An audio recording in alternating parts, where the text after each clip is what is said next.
자, 여러분 안녕하세요. 명절은 잘 지냈나 모르겠네요. 자, 이번 시간에 하는 작품은 교과서 87쪽에 있는 엇박자 D라고 하는 소설이에요. 여러분들이 연휴와 함께 시작되는 온라인이어서 과연 교과서를 가지고 있는지 잘 모르겠는데 지금 교과서가 준비가 안 되어 있다면 선생님 지금 왼쪽 화면에 띄우고 있으니까 그 화면 보면서 수업 정리해 보도록 하겠습니다. 자, 이 소설은 단편 소설로 나와 있기 때문에 교과서 안에 전체의 내용이 실려 있지는 않고요. 앞부분 시작하는 발단 부분은 생략되어져 있고 그다음에 전개 부분부터 시작해서 중간에 잠시 중략이 있고 그리고 이야기의 마무리가 소개되고 있는 소설입니다. 그래서 이 소설을 정리를 해보자면 우리가 처음 시작을 할 때는 전체를 다 알고 갈 수는 없기 때문에 요약 정도, 소개 정도만 하고 갈게요. 이 글은 갈래가 짧은 이야기의 소설이라는 거, 그래서 우리가 단편 소설이라고 이야기를 합니다. 자, 그리고 소설이라고 하는 작품은 여러분들 학평이나 수능 준비를 할 때 알아둬야 하는 것이 가장 중심으로 나오는 문제는 이 소설이라고 하는 장르에서는 소설의 3요소에 해당되는 인물, 사건, 배경이죠. 그 중에 인물에 대한 이야기는 반드시 나온다는 거. 그래서 여러분들이 줄거리를 정리하면서 내가 적어도 줄거리에 등장하는 인물이 가지는 특징, 이 사람이 과연 뭐 하는 사람이며 어떤 관계에서 갈등 관계를 맺고 있는지에 대해서는 정리를 하실 수 있어야 돼요. 자, 그리고 두 번째는 무엇보다도 사건이야 당연히 알아야 하는 것이고 인물 말고 또 하나 여러분들이 알아야 하는 것은 시점이에요. 시점. 자, 시점이라고 하는 것은 서술자의 위치죠. 서술자의 위치. 자, 요건 여러분들 고등학교 1학년 뿐만이 아니라 중학교 때 이미 벌써 배웠던 내용이니까 서술자가 어떤 위치에서 이야기를 이끌어가고 있는가에 대해서 알고 있을 거라고 생각을 해요. 그래서 서술자가 작품 안에 등장을 할 때 우리가 1인칭이라고 이야기를 하고 서술자가 작품 밖에 있을 때를 우리가 3인칭이라고 얘기를 하죠. 그리고 1인칭이면서 등장하는 서술자인 나가 주인공인 경우면 1인칭 주인공 시점이라고 하고 주인공이 나가 아니라 등장하는 어떤 특정 인물인 경우에는 관찰자 시점이라고 얘기를 합니다. 자, 그리고 3인칭에서도 마찬가지 앞과 뒤에 모든 인물들에 대해서 다 알고 있는 서술자를 우리가 전지전능하다라고 해서 전지적 작가 시점이라고 하고 작품 밖에서 이야기를 하고 있으면서 등장하는 인물들을 객관적인 위치에서 서술하고 있을 때 3인칭 관찰자 시점이다라고 이야기를 하죠. 그래서 시점에 대한 문제는 학평뿐만이 아니라 우리가 내신 문제를 풀 때도 나오기 때문에 꼭 알아두면 좋을 것 같아요.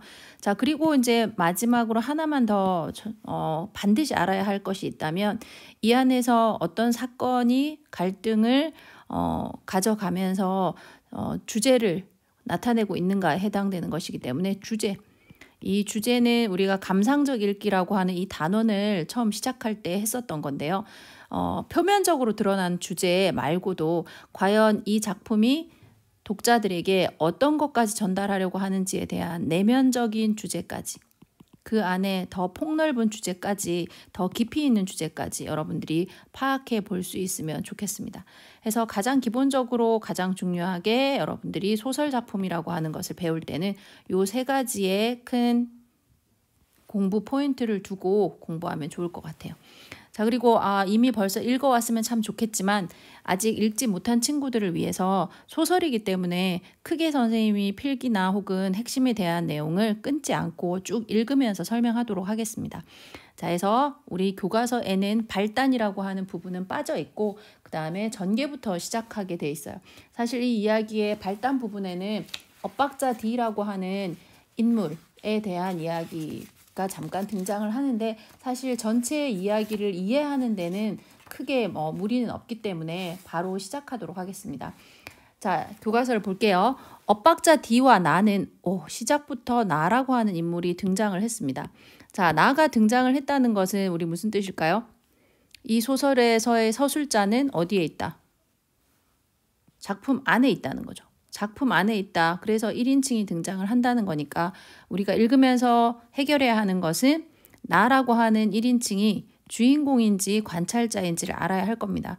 그런데 첫 줄에 엇박자 D와 나는 같은 고등학교를 다녔고, 그런데 이 소설의 제목이 뭐죠? 엇박자 D죠. 그렇다면 나는 주인공이 아니구나. 누가 주인공이에요? 엇박자 D가 주인공인 거지.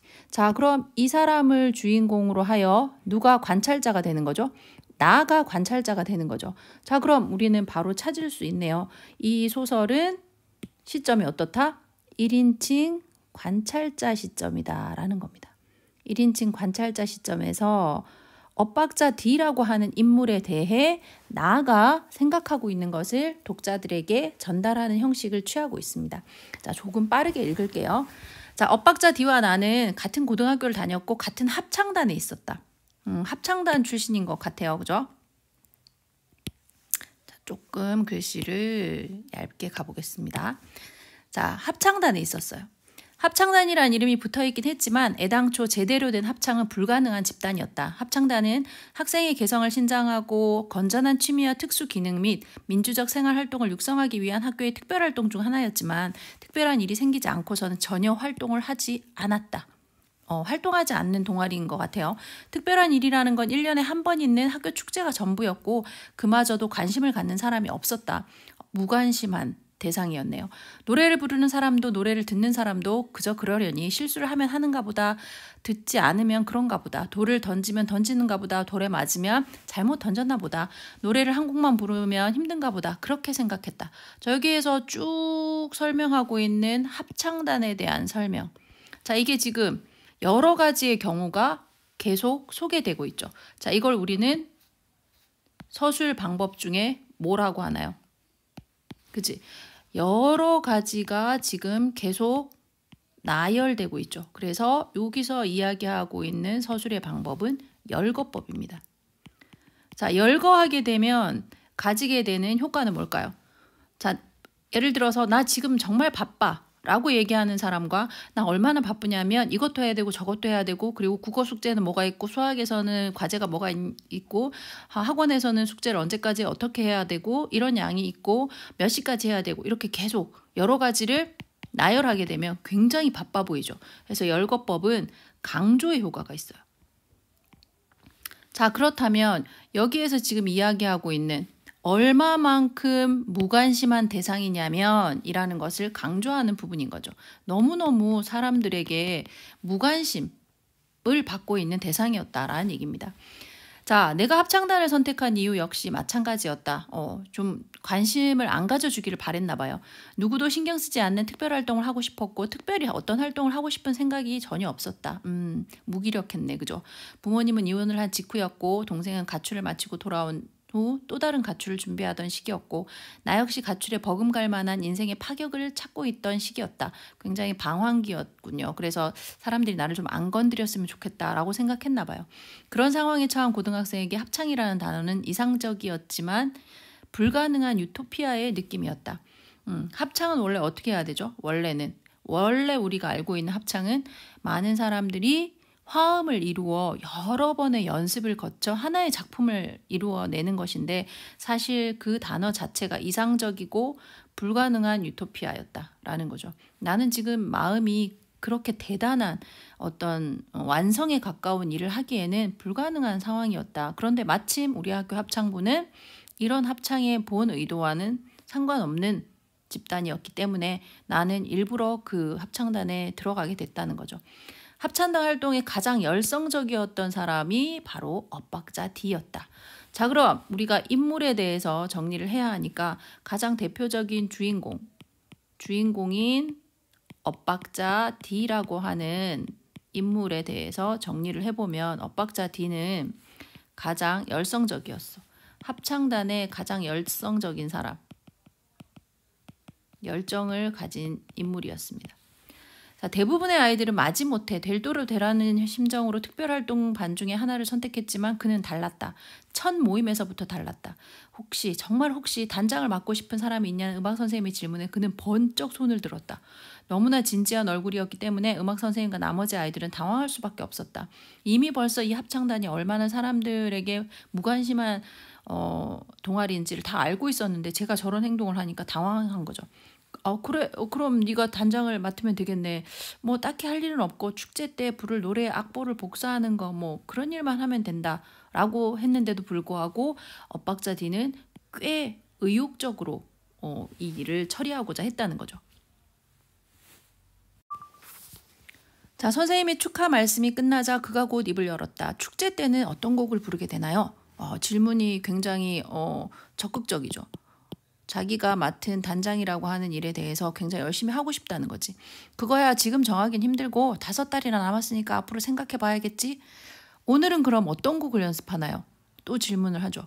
궁금해한다는 것은 그 일에 대해서 그만큼 열정적이고 성실하고 싶은 욕심이 있다는 거지. 연습? 그래, 연습은 오늘은 첫날이니까 자습하자. 개인 노래 연습을 하는 건가요? 자, 개인 노래 연습. 이 지금 엇박자 D는 계속되는 질문 속에서 자기가 이 합창단에 대해서 얼마나 열정을 가지고 있는지를 표현하고 있어요. 설마 자습이라고는 생각지도 못하고 있는 거지. 근데 선생님하고 지금 다른 방향의 답을 하고 있는 거죠. 개인 노래 연습을 하는 건가요? 라고 물었는데 그래, 각자 공부해라. 중간고사 얼마 안 남았지. 노래 연습하고 싶으면 밖에 나가서 해라. 라고 얘기를 하고 특별한 일이 없었기 때문에 우리는 음악실에 앉아 각자의 공부를 했다. 자습을 했나 봐요.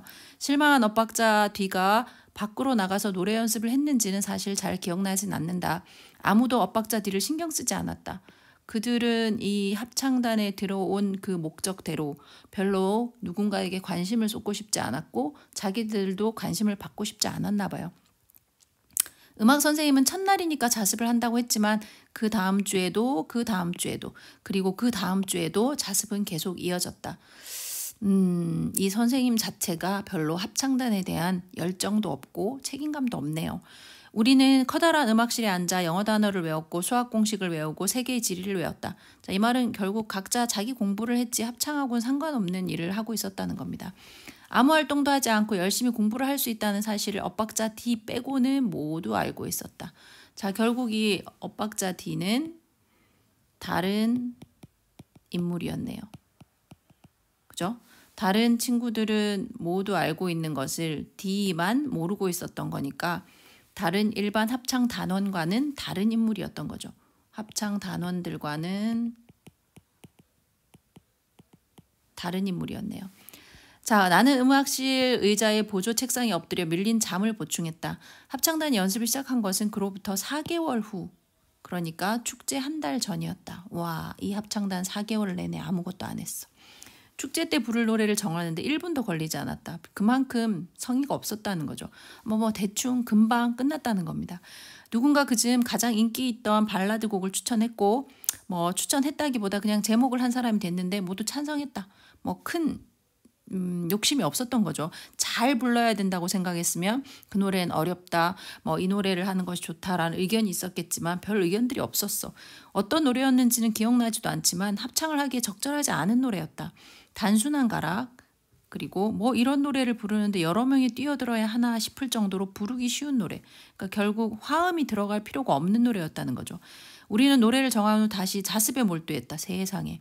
노래를 정한 후에도 자습을 했다는 건 아무도 그 합창을 해야 한다는 것에 대한 성의를 보여야 할 필요성을 느끼지 못했다는 거죠.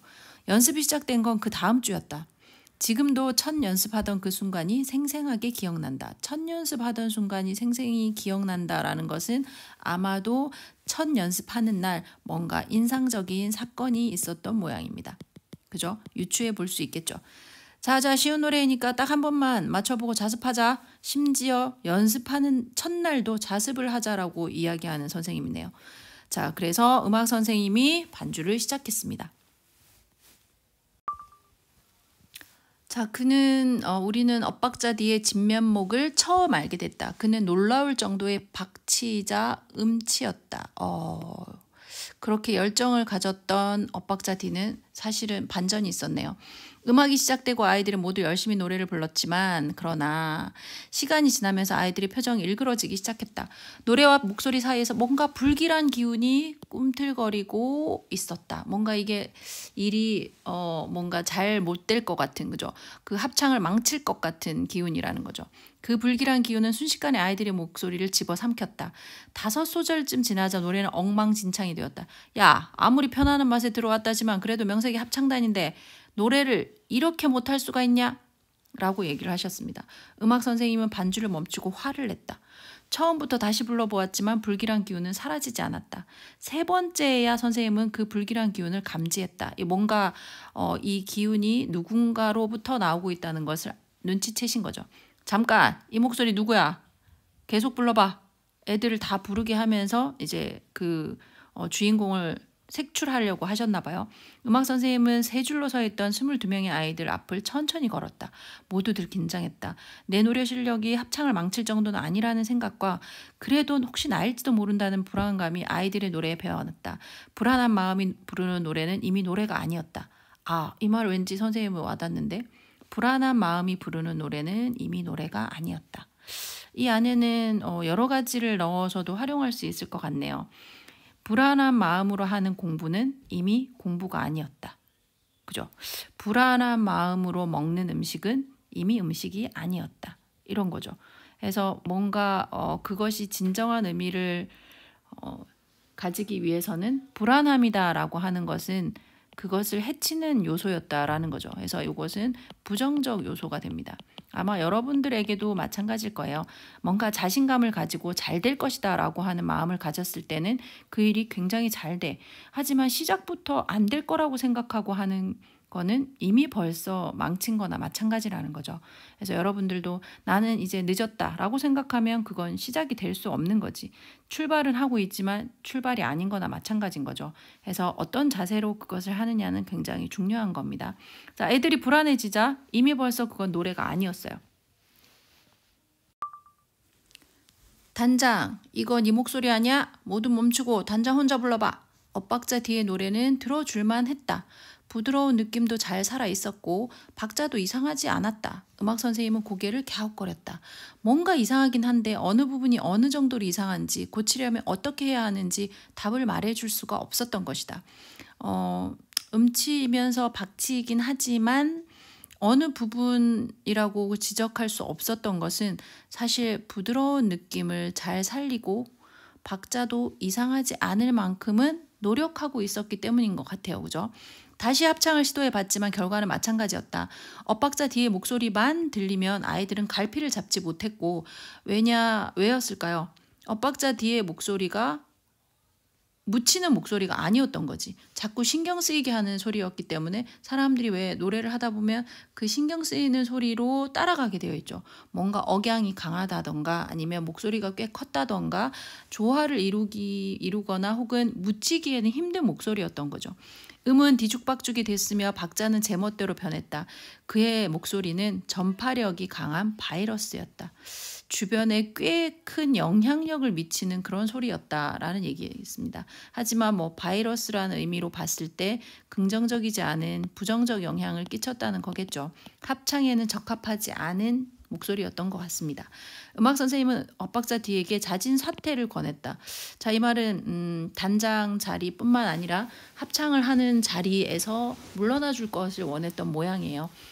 축제 때 합창단에서 노래를 부를 것이라는 그러나 그는 받아들이지 않았다. 꽤 자신의 소신은 있었던 학생이었던 모양이에요.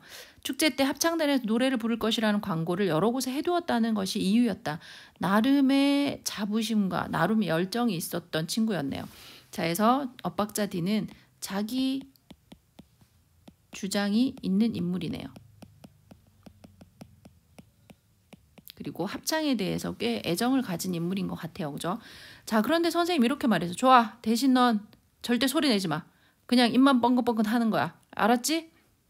나 이런 선생님 정말 싫어하는데. 이거 그냥 그림처럼 그냥 가만히 있으라는 거잖아요. 그죠? 굉장히 나쁜 선생님인 것 같아. 선생님은 내가 교사라서 그런지 뭔가 내 경험과 자꾸만 빗대어서 이 작품을 읽게 되네요. 하지만 이 단원에서 이야기하고자 하는 감상적 읽기는 어떻게 해야 된다? 내 경험과 바탕에 있는 것들을 자꾸 대입하면서 공감하면서 읽는 것이 가장 좋은 겁니다. 자, 아무리 생각해도 엇박자 D의 이름은 기억나지 않았다. 그렇게 특출나게 뛰어난 친구가 아니었거나 나와의 관계가 그렇게 긴밀한 관계는 아니었던 아이였던 거죠. 음악 선생님께서 했던 말과 엇박자 D의 반응과 친구들의 속삭임도 생생하게 기억나는데 이름만은 도무지 기억나지 않았다. 가끔 고등학교 때 친구들을 만나 엇박자 D의 이야기를 한 적도 있지만 그래도 졸업 이후에도 엇박자 D를 이야기하곤 했네요. 그의 이름이 혀끝에 오르내린 적은 한 번도 없었다. 애들이 이름을 굳이 거론하진 않고 걔 그때 걔 이렇게 얘기했나 봐요. 하지만 D라는 문자는 그와 잘 어울린다고 생각해왔다. D라는 것이 그의 이름 머리 글자인지 아니면 그가 D 음만을 고집했기 때문인지 아니면 또 다른 이유 때문이었는지 기억이 안 나지만 D라는 문자를 보고 있으면 곧 쓰러질 것 같은 위태로움이 감지되고 언제나 아슬아슬한 느낌이 들었다.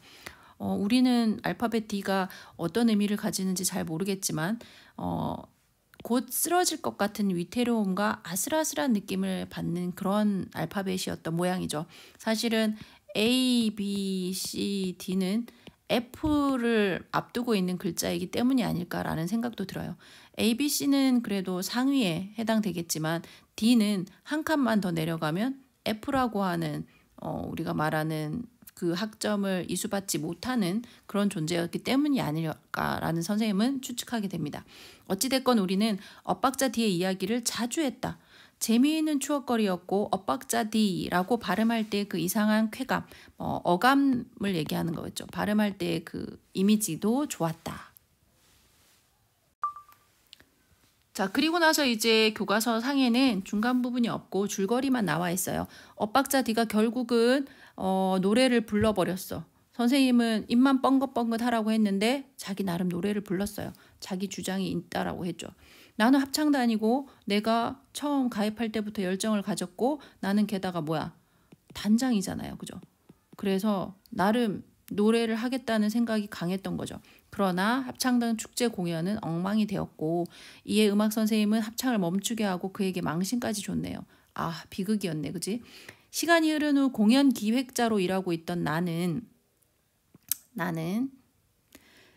관찰자죠. 20년 만에 무성 영화 전문가가 된 엇박자 D의 연락을 받게 된다. 자, D가 먼저 나에게 연락을 해온 겁니다.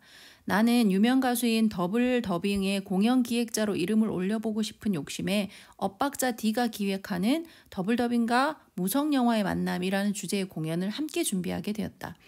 자, 보면 엇박자 D가 아무래도 기획자인 것 같죠. 그런데 나도 공연 기획자였기 때문에 무성 영화 전문가였던 D와 공연 기획자인 내가 합작을 하게 된 거네요.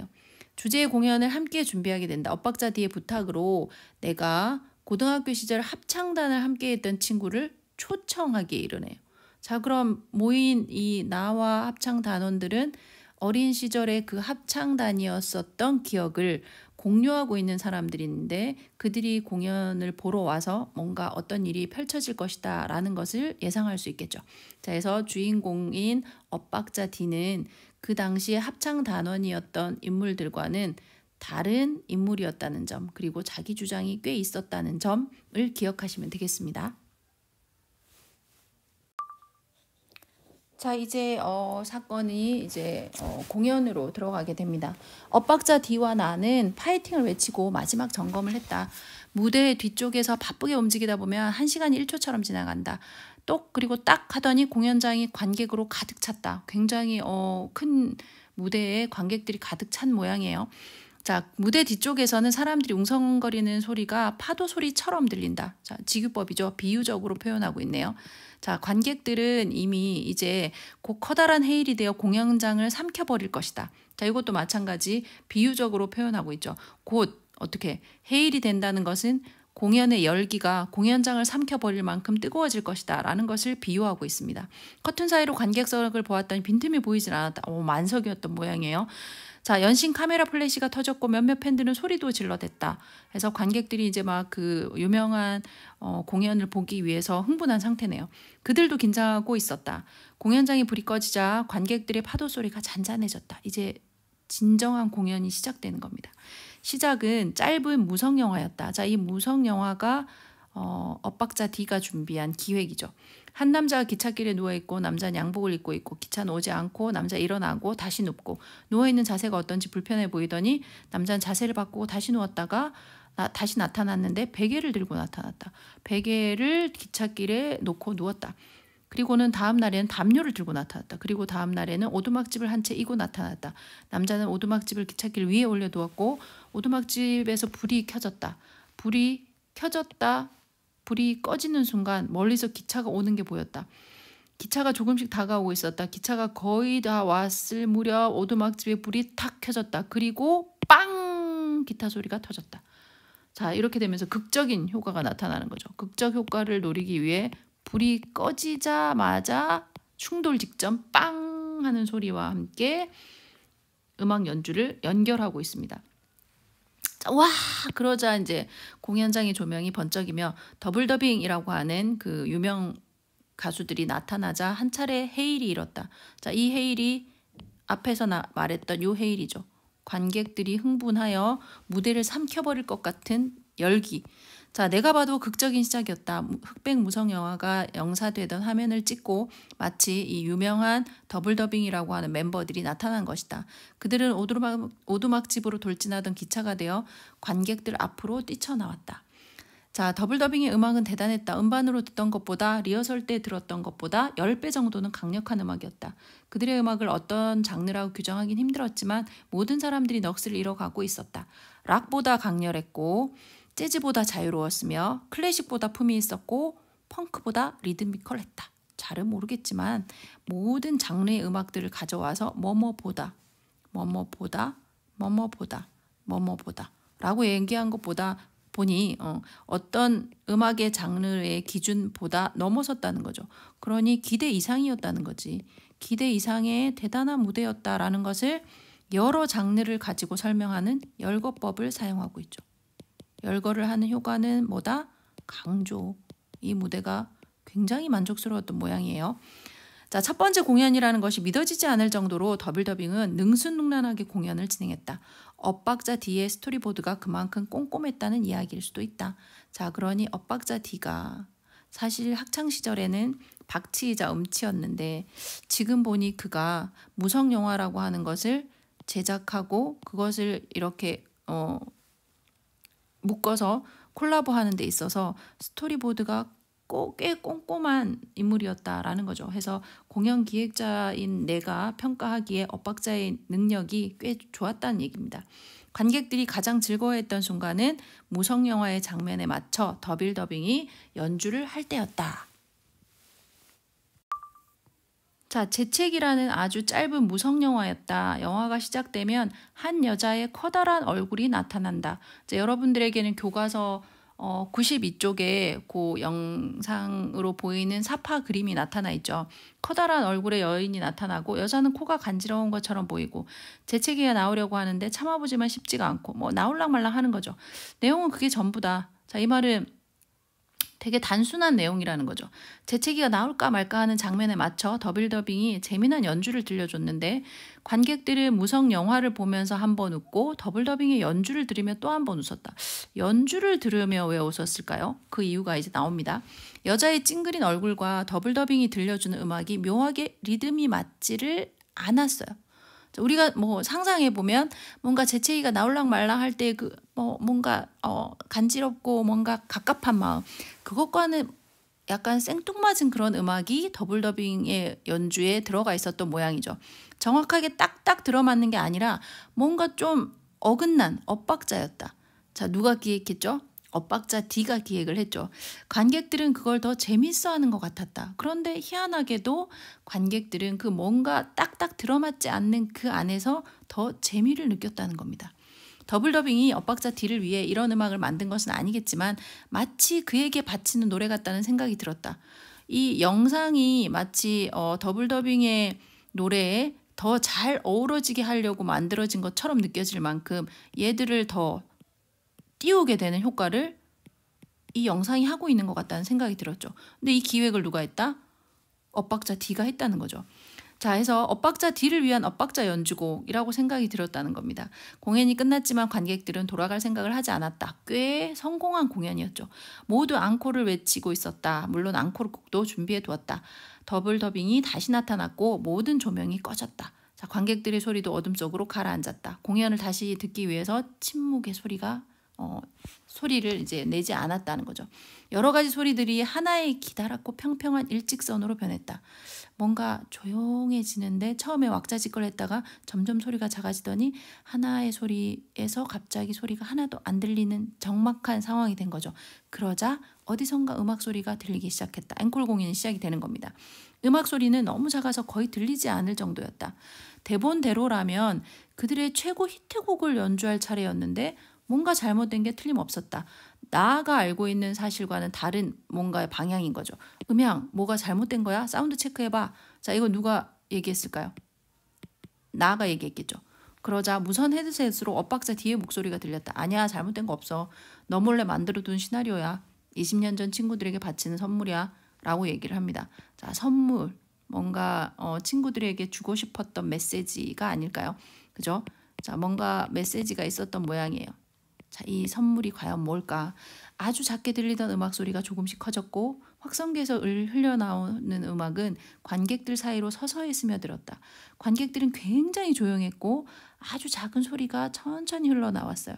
누군가의 노래인데 아무런 반주도 없고 누군가 노래를 부르고 있다. 어디선가 들어본 노래였다. 그제야 노래의 제목이 생각났다. 오늘 나는 고백을 하고 라는 노래였다. 20년 전 축제 때 우리가 함께 불렀던 바로 그 노래였다. 엇박자 D를 아주 망신을 줬었던 음악 선생님이 생각이 나네요. 노래를 부르는 사람이 누군지는 알 수 없었다. 나나 친구들의 목소리가 아니었고 엇박자 D의 목소리도 아니었다. 그러니 그 당시 20년 전의 목소리를 누군가가 녹음한 것이 아니라 뭔가 이 상황을 재현하기 위해서 새롭게 녹음이 된 거죠. 한 사람의 목소리가 두 사람의 목소리로 바뀌었다. 두 사람의 목소리가 세 사람의 목소리로 바뀌었고 네 사람, 다섯 사람의 목소리로 바뀌었다. 합창을 하고 있었다. 자, 그러니 그 시절의 노래로 여러 명의 합창을 하고 있다는 것은 그 시절의 이야기를 하고 싶었다는 거겠죠. 합창이라고 하기에는 서로의 음이 맞지를 않았다. 박자도 일치하지 않았다. 상황이 그때랑 비슷하네요. 그 당시에 엇박자 D의 상황과 그죠? 22명의 음치들이 부르는 20년 전 바로 그 노래야. 자, 이게 지금 엇박자 D가 하는 얘기죠. 합창에 대해서 가지고 있었던 자신의 열정은 음치와 박치라는 이유로 무시당했고 그리고 음악 선생님으로부터 수모를 당했던 바로 그 시절에 대한 잊혀지지 않는 상처에 대해서 얘기하고 싶었던 모양이에요. 22명의 음치들을 데리고 이 노래를 부르게 하여 이 연출을 만들어냈다는 거죠. 내가 제일 좋아하는 음치들의 목소리로만 믹싱한 거니까 즐겁게 감상해줘. 무선 헤드셋에서 다시 엇박자 D의 목소리가 들렸다. 조명은 하나도 켜지질 않았다. 완전한 어둠 속에서 노래가 흘러나오고 있었다. 어둠 속에서여서 그런지 노래가 아름다웠다. 자, 편견 없이 듣는 거죠. 그 당시에 D는 모두가 보편적인 소리를 내는 데 있어서 D만 음치와 엇박자를 내는 이유 때문에 소외당하고 무시당하고 그리고 수모를 겪기까지 했어요. 그런데 엇박자 D는 계속 생각한 거죠. 내가 가지고 있었던 열정은 표현해주지 않고 그저 박자와 음이 맞지 않다는 이유로 당했었던 이 시선들을 새로운 시각으로 해석하고 싶었던 겁니다. 근데 지금 와서 다시 들어보니 조용한 침묵 속에 그 노래에만 집중했더니 그 노래들이 아름다웠어요. 그리고 음치들끼리 있으니 그것이 그렇게 튀지 않았다는 거지. 서로의 음이 달랐지만 잘못 부르고 있다는 느낌이 들지 않았다. 마치 화음 같았다. 어쩌면 우리는 같은 기준을 세워놓고 거기에 맞지 않으면 잘못됐다라는 편견을 가지고 있는지도 모릅니다. 어둠 속이어서 그럴지도 모른다. 음치들의 노래는 어두운 방에서 전원 스위치를 찾는 왼손처럼 더듬더듬 어디론가 내려앉았다. 아무도 웃지 않았다. 자, 굉장히 다들 차분하게 감상하고 있었다는 거죠. 진지하게 감상할 수 있었다는 겁니다. 아무도 무시하거나 소외시키거나 수모를 주지 않았어요. 몇몇 관객은 후렴을 따라 부르기까지 했다. 그것을 감상의 진정한 자세죠. 1절이 끝나자 피아노 소리가 들렸다. 그리고 조명이 켜졌다. 더블 더빙이 오늘 나는 고백을 하고의 간주를 연주했고, 자, 간주를 주인공인 더블 더빙이 간주를 연주를 했어요. 이건 조연이 하는 역할이죠. 관객들의 박수가 터져 나왔다. 몇몇은 휘파람을 불었고 누군가 브러브를 외쳤다. 음치들의 노래 2절이 시작되자 더블 더빙은 다시 연주를 멈췄다. 자, 더블 더빙이 어떤 역할을 했죠? 조연의 역할을 합니다. 누가 주인공이 되었죠? 음치들이 된 거죠. 자, 22명의 노래가 절묘하게 어우러지는 이유는 아마도 엇박자 뒤의 리믹스 덕분일 것이다. 아주 튀지 않게 그들의 소리들을 잘 리믹스했기 때문에 더 아름답게 들릴 수 있었다라고 하는 이제 기계적인 어떤 도움을 받긴 했다는 거죠. 그리고 내가 생각하는 분석입니다. 22명의 노래소리를 절묘하게 배치했다. 목소리가 겹치지만 절대 서로의 소리를 해치지 않았다. 노래를 망치지도 않았다. 자, 이들은 누구였죠? 음치들이었는데 서로를 해치지 않는 노래를 했어요. 근데 이건 내가 하는 분석이지 엇박자 D가 내가 이렇게 만들었다라고 말하진 않았습니다. 자, 앞자리에 앉은 친구들의 얼굴에는 아득하게 흐려진 어떤 것을 추억하는 듯한 표정이 서려 있었다. 앞자리에 앉은 친구들, 20년 전 합창 단원들이죠. 그들이 아마 같은 것을 생각했겠죠. 그들은 모두 입을 벙긋거리며 노래를 따라 부르고 있었다. 나도 모르게 나 역시 노래를 따라 부르고 있었다. 오래된 노래였지만 가사가 모두 기억났다. 사실은 추억 속에 있는 것들이 이렇게 나도 모르게 기억날 때가 있어요.